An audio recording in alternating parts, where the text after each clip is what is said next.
natambua uhitaji wa usafiri wa uhakika kwenye Ziwa Victoria kwa ajili ya abiria, mazao ya uvuvi na mazao ya kilimo.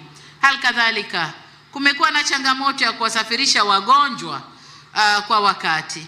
Miongoni mwa ahadi zetu, mkitupa ridhaa, mbele tunakoendelea kwa hapa Muleba, ni kuleta boti 2 za kusafirisha wagonjwa kwa kata za Goziba na Bumbire, na kujenga gati 2 katika vijiji vya Kitua na Mrumo. Tutajenga gati ili hizi boti ziwe na urahisi wa kupaki, kupakia na kushusha.